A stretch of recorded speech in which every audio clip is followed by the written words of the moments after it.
COP27, the United Nations Climate Change Conference. Here's Dave Malkoff in Egypt. Administrator Michael Regan, you're from the EPA. Thank you for joining us here in Sharm el-Sheikh. Yes. What's it like being in Egypt? Oh, it's energetic. You know, folks are really excited.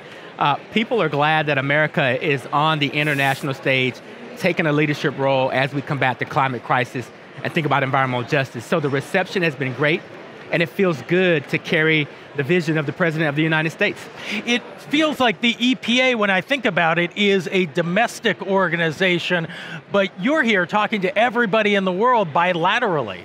Absolutely. You know, we're focused on, having our country be a leader in environmental justice and climate change. But the truth is that those borders don't stop EPA's work. We have international partners all across the country. I've done bilaterals with Ghana, with Israel, with Egypt. We have partnerships, relationships where we exchange technical information. We really focus on best practices. Air quality issues in Ghana are similar to the air quality issues we have in Louisiana. So we're working on these solutions together, and it's really, really exciting. Speaking of that, I know you've been traveling the country, going to places like Mississippi, like Louisiana, where we talked to Sharon Levine from Rise St. James, and she was able to stop a huge mega plastics factory from setting up shop in her neighborhood, in a majority black neighborhood. We started an environmental justice tour. A journey to justice is what we named it. And I toured Mississippi, Louisiana, and Texas, visiting these communities and seeing these issues firsthand. That was one of the communities that I visited. We since have gone back and we provided them resources for air monitoring, giving them some best practices so that they could help their communities. It's exciting to see these communities finally getting the victories that they deserve. They have a DHQ inside Louisiana, which is their own EPA inside the state, and it seems like they have to fight that organization to get the permit pulled for this plastics factory. Is that something that sometimes stands in your way, that you can do whatever you want in Washington, but when it comes down to the states, they can make their own rules as well? The states have delegated authorities to issue these permits. It's important that the federal government and the states be on the same page. Many of these states don't have the resources, may not have the expertise, or may not want to move as fast as we do at the federal level.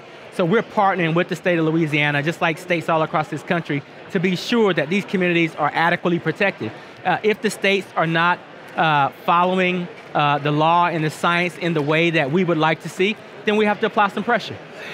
And how do you apply that pressure to those states? Because you sometimes have businesses who pick up one state and then move to another state where they're free to do things that they wouldn't do in other states where they have stricter regulations. I have to say, thanks to the president's leadership, he has passed some historic legislation that has given the EPA historic levels of funding that we pass through to the states. So now the states can do a more thorough job, have more resources, more air quality management plans, managing. There are less excuses when the data exists that we see people who are disproportionately impacted. What are you excited about here in Egypt? I'm excited because we're on the global stage talking about combating the climate crisis and talking about environmental justice.